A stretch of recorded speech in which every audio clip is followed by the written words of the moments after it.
Subhanahu wa ta'ala.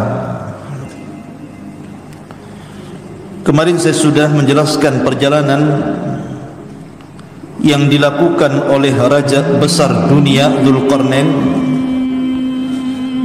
sampai akhirnya setelah berjalan ke arah timur dan barat, kemudian perjalanan yang ketiga ke arah utara atau mungkin selatan. Quran tidak menjelaskannya, tapi yang jelas bahwa Quran hanya menyebutkan Dzulqarnain itu berjalan ke tiga arah, ke arah barat, ke arah timur, dan ke arah yang di situ ada dua bukit yang kelak dijadikan benteng penghalang, Ya'juj wa Ma'juj, dan kabilah yang meminta dibuatkan benteng. Kemarin kisahnya sampai di situ. Ma'asyiral muslimin yang dimuliakan Allah Subhanahu wa ta'ala, siapa Ya'juj dan Ma'juj itu? Kita tahu bahawa Ya'juj dan Ma'juj fitnahnya tentu berbeda dengan fitnah Dajjal. Kalau Dajjal itu betul-betul diciptakan oleh Allah Subhanahu wa ta'ala untuk memfitnah agama manusia. Tetapi Ya'juj dan Ma'juj tidak ada kaitan dengan itu. Ya'juj dan Ma'juj itu murni hanya makhluk perusak, tidak ada kaitan dengan masalah fitnah agama. Ada yang mengatakan bahawa Ya'juj dan Ma'juj itu adalah al-ikhwatu lil-ab, saudara kita dari jalur ayah, maksudnya Adam alaihi salatu wassalam. Jadi ketika Adam alaihi salatu wassalam bermimpi basah, kemudian spermanya menumpah bumi, maka sperma yang menimpa bumi itulah yang kemudian menjadi Ya'juj wa Ma'juj. Sehingga ada yang mengatakan bahwa Ya'juj dan Ma'juj itu saudara kita seayah, karena bukan dari rahimnya Hawa, tetapi dari tanah. Cuman spermanya sperma Adam tumpah ke tanah jadi Ya'juj Ma'juj gitu. Tapi jelas pendapat ini sangat bertentangan sekali, karena kalau seperti itu berarti Ya'juj dan Ma'juj itu punya keistimewaan. Sebagaimana Isa tercipta tanpa ayah, kemudian Hawa tercipta tanpa ibu, maka Ya'juj Ma'juj nanti sekedudukan dengan Hawa. Mustahil kalau pendapat ini dibenarkan. Maka pendapat yang kuat wallahu alam bahwa Ya'juj wa Ma'juj adalah keturunan Yafis ibn Nuh alaihi salatu wassalam. Kita tahu bahwa Nuh alaihi salatu wassalam itu kan memiliki 4 putra. Yang satu kafir, namanya Kan'an, yang kemudian mengikuti agama ibundanya, dan istrinya Nuh kafir. Tetapi yang 3 mukmin mengikuti agama Nuh. Syam yang merupakan bapa bagi bangsa Arab, terlahir dari Syam ini banyak kalangan para nabi dan rasul. Kemudian ada Ham, dari Ham ini lahir orang-orang yang berkulit hitam. Kemudian yang ketiga ada Yafis, dari Yafis ini lahir banyak kabilah, salah satunya adalah Ya'juj dan Ma'juj. Jadi Ya'juj Ma'juj itu keturunan Yafis putra Nuh alaihi salatu wassalam. Itu yang benar, dia manusia sama dengan kita. Tetapi Allah Subhanahu wa ta'ala berikan usia yang panjang dalam pengasingan Ya'juj dan Ma'juj itu, karena mereka tidak bisa keluar sebab benteng yang menghalang mereka untuk keluar. Allah berikan usia yang panjang. Artinya bahwa mereka akan semakin banyak jumlah mereka dan populasinya di balik dinding yang dibuat Dzulqarnain ini. sehingga jumlahnya saking banyaknya tidak ada yang tahu kecuali Allah Subhanahu wa taala. Makanya ketika Allah Subhanahu wa taala menjelaskan tentang banyaknya jumlah mereka, Allah katakan dalam surah Al-Anbiya ayat 96, hatta idza futihat ya'juj wa ma'juj wa hum min kulli hadabin yansirun. Sehingga apabila benteng Ya'juj dan Ma'juj itu sudah dihancurkan, maka mereka akan datang seperti air bah yang turun dari ketinggian. Saking banyaknya Ya'juj dan Ma'juj itu sehingga tidak bisa dihitung berapa jumlahnya. Bahkan ketika Nabi Allah Adam alaihi salatu wassalam berdialog dengan Allah Azza wa Jalla dan mengatakan, ya Adam bi'tha ahli nar, wahai Adam, utuslah dari turunanmu para penghuni neraka. Adam alaihi salatu wassalam kaget karena di antara turunannya ada yang akan menjadi penghuni neraka. Kemudian Adam bertanya kepada Allah Azza wa Jalla, apa maksudnya? Maka Adam alaihi salatu wassalam kaget ketika Allah mengatakan, keluarkan dari 1000 keturunanmu 999 masukkan mereka ke dalam neraka dan 1 masukkan ke dalam surga. Jadi dari setiap 1000 orang 999 masukkan ke neraka, 1 masukkan ke surga. Yang dimaksud 999 itu maksudnya dari Ya'juj wa Ma'juj dan 1 dari kita. Jadi perbandingan angkanya, kalau seseorang itu hendak melawan Ya'juj dan Ma'juj itu 1 lawan 999 Ya'juj dan Ma'juj. Kira-kira menang gak kalau kelahi 1 melawan 999? Gak akan menang. Keroyok 10 orang itu udah mati. Ini 999, antum sendirian. Makanya Nabi SAW mengatakan, innakum taqulun la aduwa lakum. Ketika kaum muslimin berada di atas puncak karir mereka karena mereka sudah menguasai bangsa Arab, Mekah dan Madinah dan sekitarnya, maka para sahabat dikira sudah tidak ada perang lagi, apalagi setelah tragedi Fatu Mekah. Mana lagi mau diserang? Maka Nabi mengatakan, innakum taquluna la aduwa lakum, kalian katakan tidak ada musuh lagi bagi kalian.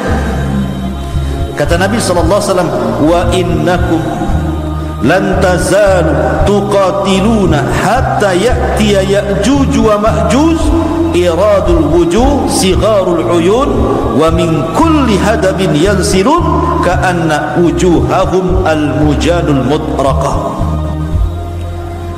Kata Nabi SAW, kalian sangka kalian tidak memiliki musuh lagi? Tidak.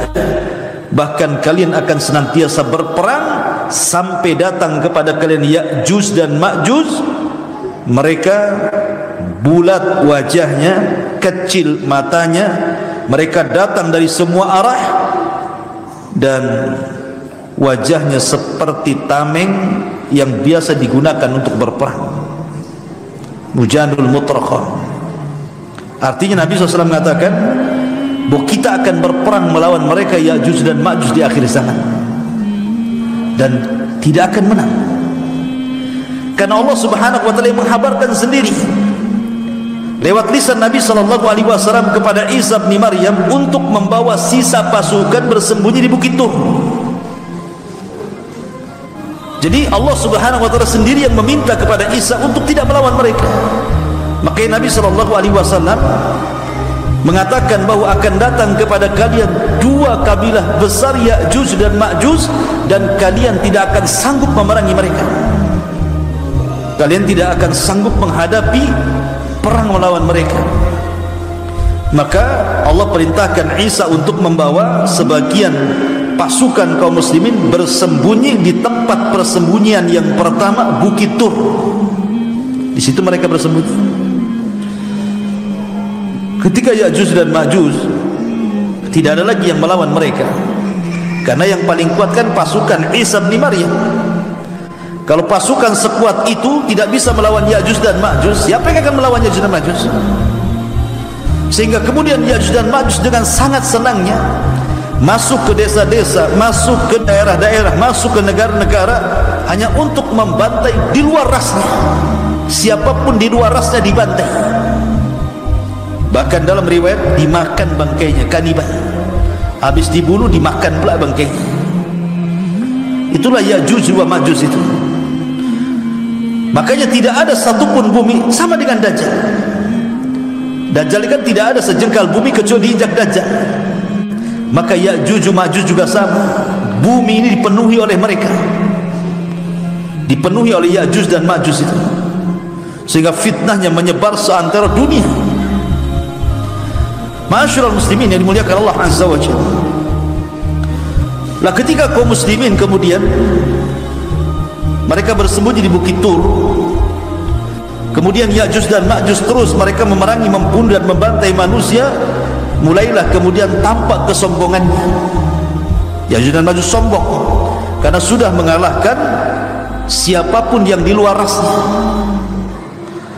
Akhirnya kemudian ketika mereka sudah merasa bahwa sudah memerangi semua orang yang ada di bumi, maka mereka mengatakan, qatalna man fil ardi sanaqtuluhu man fis sama. Katanya, kami sudah bunuh semua makhluk yang ada di atas bumi. Giliran engkau makhluk yang ada di langit, ku bunuh kalian semua. Sombong dia. Dia bisa kononnya membunuh makhluk yang ada di langit, maksudnya para malaikat. Akhirnya kemudian mereka pun mulai mengarahkan tombak-tombak mereka, panah-panah mereka kemudian diarahkan ke langit. Subhanallah, Allah subhanahu wa ta'ala menyedot panah-panah itu sampai tembus ke awan-awan, sampai tidak nampak lagi panahnya itu, saking jauhnya, saking tingginya.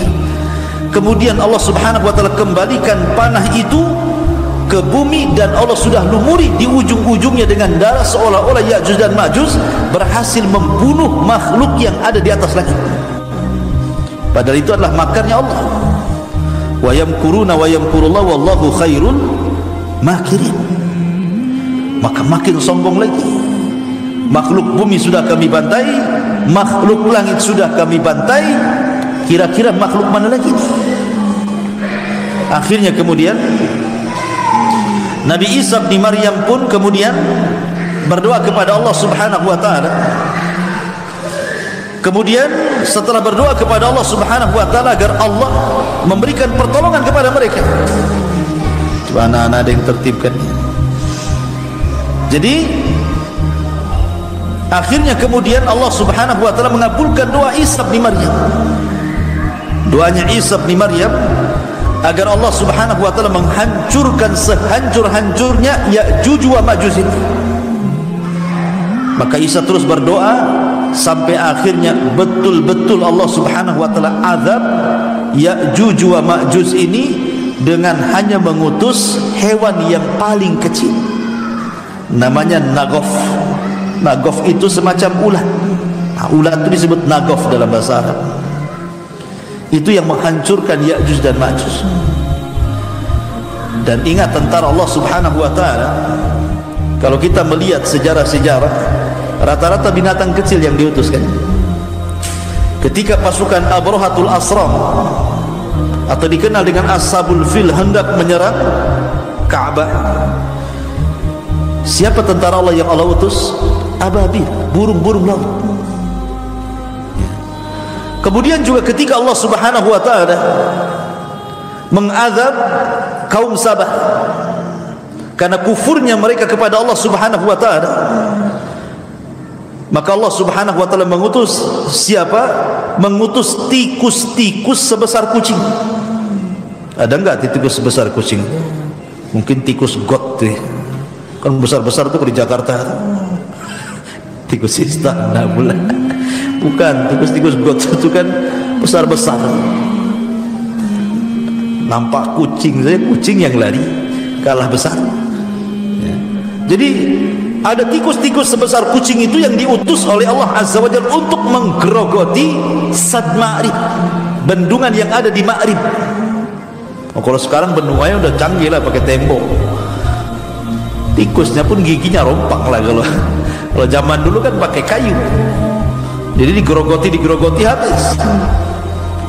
Jadi memang betul-betul diutus oleh Allah Azza wa Jalla tikus-tikus besar sehingga menggerogoti bendungan. Ketika kemudian tikus-tikus berhasil menggerogoti kayu-kayunya, jebollah bendungan itu, kemudian menghancurkan negeri Sam. Kalau Allah mau mengutus tuh nggak usah ngutus buaya, apalagi buaya darat. Jadi bukan kecil, burung laut, kemudian tikus. Di sini ulat pula. Ya. Yang diutus oleh Allah Subhanahu wa taala ulat-ulat kecil. Setiap satu Ya'juj dan Ma'juj satu ulat. Allah Subhanahu wa taala sebar ulat di mana-mana di malam hari ketika Ya'juj wa Ma'juj sedang terlelap tidur. Tiba-tiba kemudian ulat itu bergerak, kemudian berjalan ke tengkuknya, kemudian menggigit tengkuknya dan berhasil masuk ke dalam tengkuknya dan menggerogoti otaknya. Subhanallah. Ini ulat apa ini? Tentu ulat di sini adalah tentara-tentara Allah Azza wa Jalla. Ketika pimpinannya Ya'juj dan Ma'juj mati karena kemasukan ulat di tengkuknya dan merusak otaknya, satu mati, semua mati. Subhanallah. Jadi kematiannya ada Ya'juj dan Ma'juj itu. Bukan sekarang ini yang satu mati, besok mati lagi, lusanya mati, minggu depan mati, enggak. Ini serentak matinya. Jadi kalau antum ini di Batam ini ada satu gardu listrik, satu kota Batam itu satu gardu gitu ya. Tiba-tiba kita matikan gardunya, maka satu kota Batam digelap. Jadi satu mati semua. Gitu kan aneh gitu ya. Nah, begitulah kuasa Allah Subhanahu wa taala. Ya'juj dan Ma'juj mati serentak sehingga tidak ada satu jengkal di bumi, kata para ulama, kecuali ada bangkainya. Saking banyaknya. Tidak ada satupun jengkal di bumi kecuali ada bangkai Ya'juj dan juga Ma'juj. Lah ketika kemudian Isa bin Maryam melihat berserakan jenazah-jenazah Ya'juj dan Ma'juj dan bangkai-bangkai Ya'juj Ma'juj itu, tentu semakin hari membusukkan begitu. Tetapi nikmat bagi para binatang buas. Jadi binatang-binatang semacam harimau, pemakan daging lah, elang dan yang lain, itu mereka merasa nikmat. Kenapa? Makanan banyak. Ya. Jadi jasad-jasad Ya'juj dan Ma'juj itu karena tidak ada yang dikubur, sehingga menguntungkan binatang-binatang buas sampai mereka dimakmurkan dengan memakan jasad-jasad Ya'juj dan Ma'juj. Maka Nabi Isa pun berdoa kepada untuk dibersihkan jasad-jasad itu. Setelah berdoa, tiba-tiba Allah Subhanahu wa taala kirimkan burung-burung besar sebesar unta, kemudian setiap satu burung membawa satu jasad, kemudian dilempar entah berantah, ada yang mengatakan di lautan, wallahu alam, sampai akhirnya bumi tidak ada satupun jiwa dan bangkai Ya'juj dan Ma'juj, bersih-bersih. Tetapi tentu sisa-sisanya masih ada, mungkin darahnya, mungkin nanahnya gitu, kalau sudah membusuk gitu ya. Maka Allah Subhanahu wa taala kirimkan hujan yang sangat deras. Kemudian hujan itulah membawa berkah, membersihkan sisa-sisa Ya'juj wa Ma'juj. Dibersihkan dengan hujan itu. Maka setelah terjadi hujan itu, Allah betul-betul suburkan tanahnya. Allah betul-betul murnikan tanahnya, kembali lagi buah-buahannya tumbuh besar-besar. Ternaknya gemuk-gemuk, makanan di mana-mana. Setelah peristiwa Ya'juj dan Ma'juj, karena Isa bin Maryam masih hidup beberapa tahun kemudian, dan Nabi SAW bersabda, tuba liman asya ba'dal masih, beruntung orang-orang yang hidup di masa al-masih Isa bin Maryam. Sampai-sampai suburnya tanaman itu, kalau seandainya seorang itu memakan buah delima, maka 10 orang masuk ke cangkangnya. Antum pernah buat delima? Buat delima itu satu kepal gini saja. Tapi nanti di masa Isa bin Maryam, setelah kehancuran Ya'juj dan Ma'juj itu, delimanya besar. Jadi cangkangnya saja 10 orang bisa masuk ke dalamnya. Berarti kan besar isinya, itu satu kampung itu baru habis. Itu delima, gimana durian? Antum bisa masuk ke cangkangnya bang kan? Makan di cangkangnya, kenyang-kenyang durian itu. Bisa tidur sama durian tuh kalau segede gitu ya. Cangkangnya 10 orang bisa masuk. Artinya bahwa memang saat itu diberkahi, betul-betul diberkahi. Makanya Rasul mengatakan tuba liman 'asha ba'dal masa. Beruntung orang-orang yang hidup di masa Isa bin Maryam. Mereka menyaksikan bagaimana suburnya alam semesta ini. Seolah-olah dikembalikan kepada awal penciptaan. Buahnya besar-besar, binatangnya gemuk-gemuk gitu ya. Memang betul-betul Allah Subhanahu wa taala suburkan. Lah ketika Ya'juj dan Ma'juj ini selesai fitnahnya dan jasadnya sudah dibuang entah berantah oleh burung-burung unta dan bumi sudah dibersihkan, maka Isa bin Maryam betul-betul menegakkan keadilan. Maka memaksa orang-orang yang di luar daripada Islam hanya dengan 2 pilihan, masuk kau ke dalam Islam atau kubur. Tidak ada jizyah lagi. Nanti di akhirat itu tidak ada jizyah, maksudnya tidak ada upeti. Kalau di zaman Nabi SAW kan, di zaman sekarang kan bayar upeti. Kamu mau masuk Islam? Tidak, gak apa-apa, tapi tolong bayar upeti. Kalau tidak juga bayar upeti, baru kita perang. Tapi nanti di akhir zaman tidak ada namanya jizyah upeti itu. Yang ada masuk Islam atau mati. Kan enak. Masuk Islam atau mati. Makanya banyak ahlu kitab itu yang tidak punya pilihan. Kalau mereka tidak mau masuk Islam, dibunuh. Tapi kalau mereka masuk Islam, mereka selamat. Makanya sebagian besar ahli kitab nanti di akhir zaman mereka akan mengikuti syariat Muhammad SAW atas jasa Isa bin Maryam, sebagaimana terisyarat dalam Al-Quranul Karim, wa im min ahlil kitab illa la yu'minanna bihi qabla mautihi.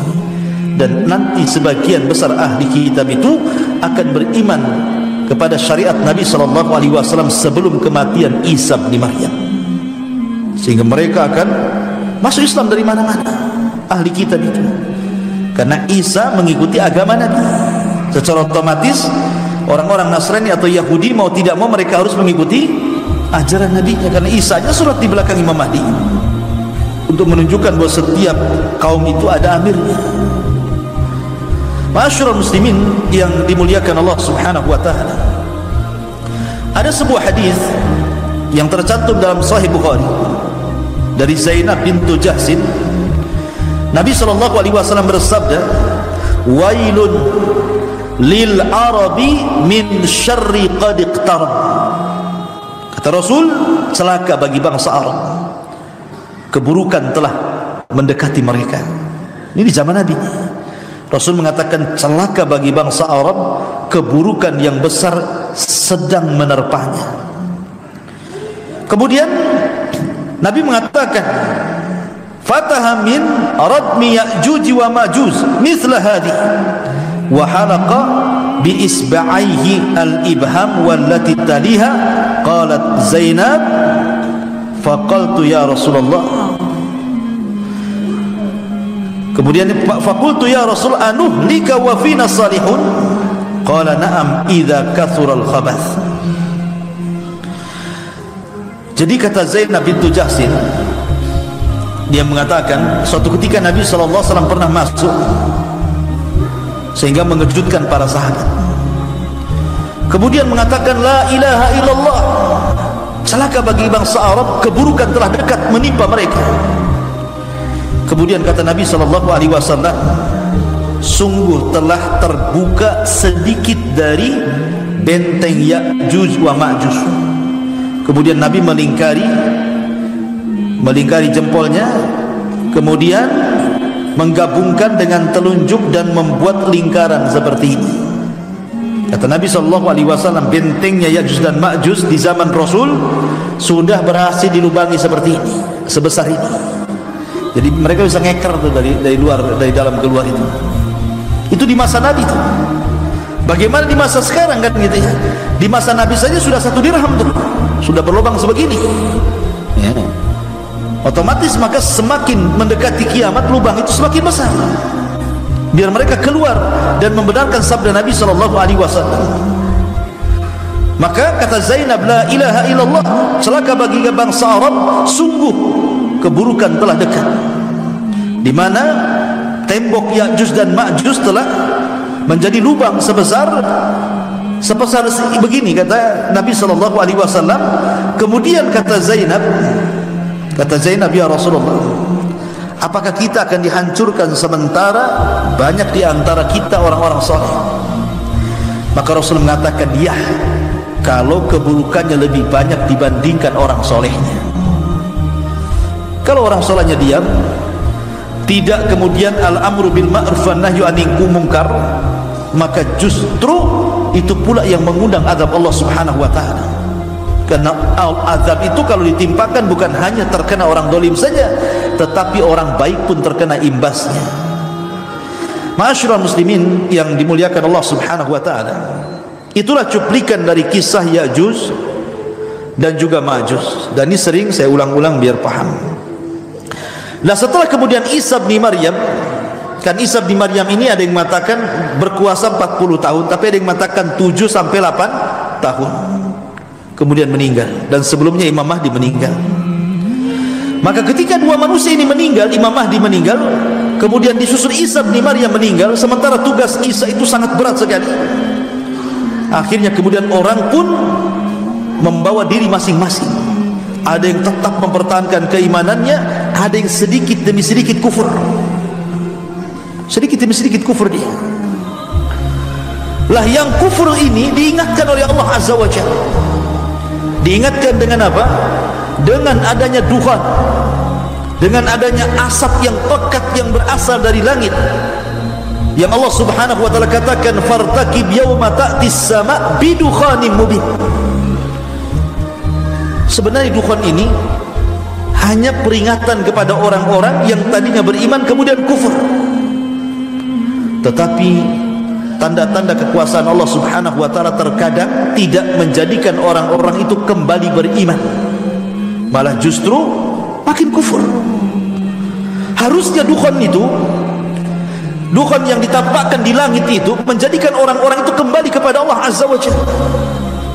Sehingga sebagian mereka berdoa, Allahumma kshif, Allahumma kshif anna, ya Allah singkapkan dari kami dukhan-dukhan itu.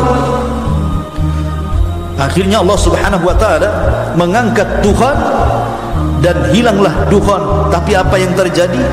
Doa-doa mereka sia-sia saja. Karena setelah berdoa dan diangkatnya dukhan, bukannya bertobat, makin merajalela kemaksiatannya. Anzartahum am lam tunzirhum la yu'minun. Ketika dukhan sudah tidak ada, mereka pun rupanya tidak membuat sadar dengan itu. Padahal dalam riwayat itu, kalau orang yang mukmin, yang muslim, yang menghisap itu, maka paling tinggi pilek saja. Tapi kalau orang kafir, munafik yang menghisap dukhan itu, maka mereka akan mengalami kesakitan yang luar biasa, bahkan bisa mengalami kematian. Itulah dukhan bagi orang-orang kafir. Artinya kan nampak peringatan ini, tapi tidak mau beriman juga orang-orang itu. Lah karena dengan dukhan tidak mau beriman inilah, maka Allah Subhanahu wa taala ingatkan dengan tanda-tanda kiamat besar setelah dukhan. Apa itu? Allah Subhanahu wa taala terbitkan matahari dari arah barat. Terjadi silang pendapat antara kemunculan binatang yang bisa bicara yang keluar dari perut bumi dan antara terbitnya matahari dari arah barat. Ada yang mengatakan binatang itu keluar, baru kemudian terbit matahari dari arah barat. Ada yang mengatakan, kata para ulama akidah itu, matahari dulu terbit dari arah barat, 3 hari setelahnya atau 2 hari setelahnya baru kemudian muncul binatang yang melata, yang keluar dari perut bumi itu. Wallahu alam, yang jelas jaraknya berdekatan, antara 2 sampai 3 hari saja. Begitu dalam hadis Nabi SAW dijelaskan jaraknya hanya 2 sampai 3 hari saja antara matahari terbit dari arah barat dan antara keluarnya binatang yang keluar dari perut bumi yang disebut dengan dabatun minal ardh, binatang melata yang bisa bicara. Ma'asyiral muslimin yang dimuliakan Allah Subhanahu wa taala, dikisahkan dalam beberapa literatur akidah tentang peristiwa terbitnya matahari dari arah barat. Ikhwan,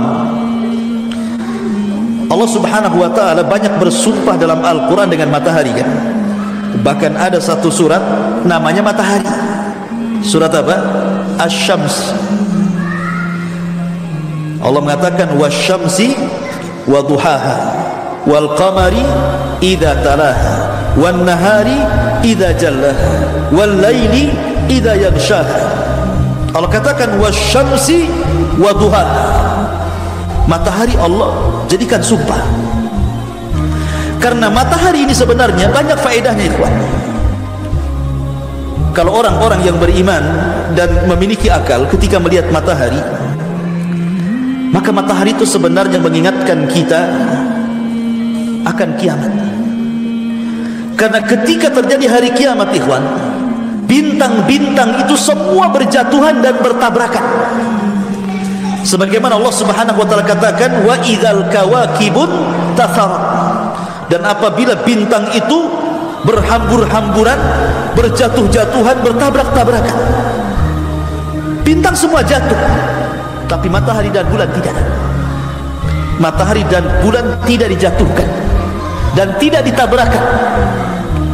Padahal Allah Subhanahu wa taala berfirman, la syamsu yambagi an tudrikal qamar walal qamaru sabiqum bin nahar.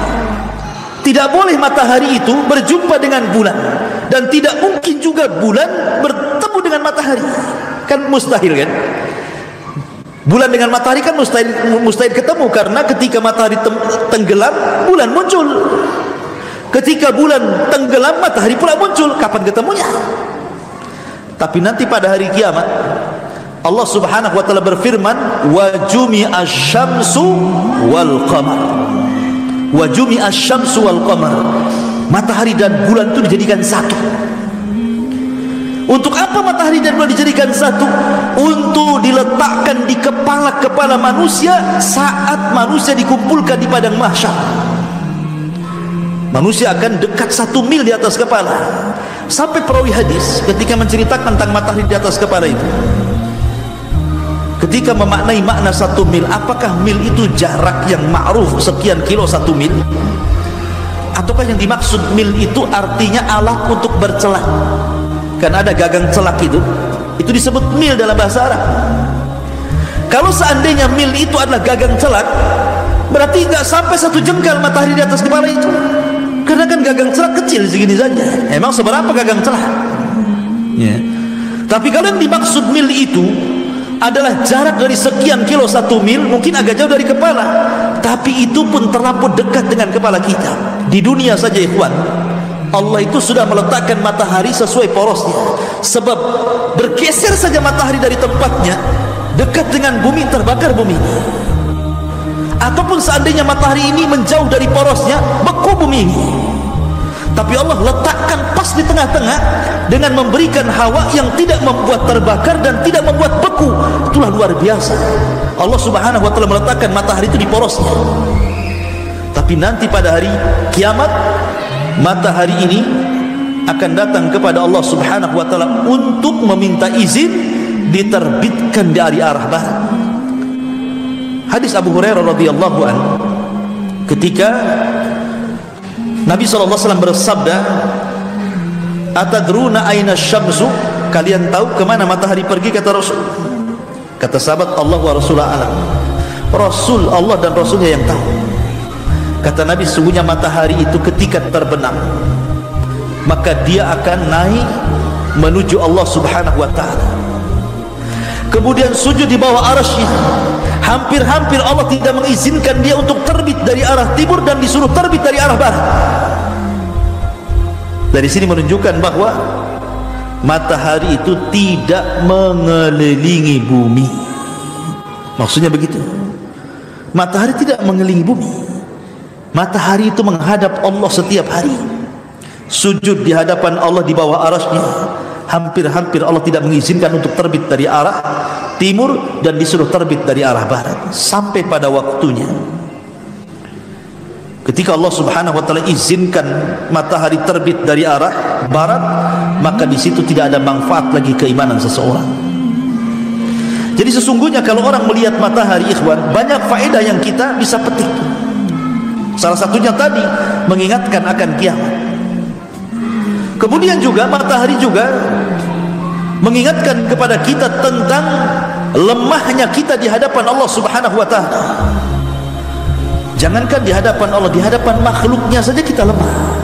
Coba matahari itu ketika terang-terangnya di atas sana kan, antum jangan pakai mata hitam, antum pandang matahari selama-lamanya. Kira-kira apa yang terjadi dengan mata antum itu? Bisa mengalami kebutaan, ikhwan, ya kan? Menunjukkan kita lemah di hadapan matahari. Kita nggak kuat loh. Gimana kemudian melihat yang menciptakannya? Makhluknya saja baru matahari kita sudah lemah. Bagaimana dengan zat yang menciptakan matahari? Lebih lemah lagi ini kita. Karena Allah Subhanahu wa taala itu punya tabir, dan tabir antara dia dengan kita itu cahaya. Kalau seandainya tabir tersingkap, kata Rasul, la akhraqat ma bainas sama'i wal ardi. Satu langit satu bumi akan terbakar semuanya. Itu kalau Allah, itu baru hijabnya. Baru hijabnya itu, baru penutupnya. Sudah membakar antara langit dan bumi. Dari sini ma'asyiral muslimin yang dimuliakan Allah Azza wa Jalla, bahwa salah satu faedah matahari itu adalah menunjukkan kelemahan kita di hadapan Allah Subhanahu wa taala. Kemudian juga matahari ini kalau kita perhatikan satu di antara tanda-tanda kiamat. Karena di akhir zaman kata Nabi SAW itu akan terjadi banyak gerhana dan banyak gempa. Gerhana dan gempa. Karena bahasa hadis itu maskhun wa khasfun wa qadfun, kan itu. Akan terjadi maskhun, kemudian khasfun wa qadfun. Kalimat khasfun kalau diarahkan ke langit maka menjadi gerhana, khusuf. Makanya ada solat khusuf. Ada juga yang menggunakan kaf, solat khusuf. Tapi kalau diarahkan ke bumi artinya gempa. Berarti di antara tanda-tanda kiamat itu sering bermunculan gerhana matahari atau bulan, atau sering terjadi gempa. Dan di zaman Rasul yang namanya gerhana itu lambat, ikhwan. 10 tahun sekali baru ada gerhana matahari. Tapi sekali ada gerhana matahari bertepatan pula dengan kematian putra Rasul Ibrahim. Maka orang pun memprediksi ini jangan-jangan gerhana ini gara-gara kematian anaknya Nabi. Maka Rasul bangkit dan mengatakan, tidak. Gerhana itu bukan karena hidupnya seseorang, bukan pula karena matinya seseorang, tapi gerhana didatangkan untuk menakut-nakuti hamba-hamba Allah. Masalahnya yang ditakut-takuti tidak takut, malah selfie pula dengan matahari, selfie dengan bulan. Yang ditakuti tidak takut nih masalahnya. Berarti memang orang-orang sekarang berani-berani, tidak takut dengan Allah Subhanahu wa taala. Karena Allah nakut-nakuti, dia tidak takut. Ya. Harusnya kita takut kepada Allah Azza wa Jalla. Subhanahu wa bihamdika asyhadu an la ilaha illa anta astaghfiruka wa atubu ilaik. Allahu ta'ala alam. Assalamualaikum warahmatullahi wabarakatuh.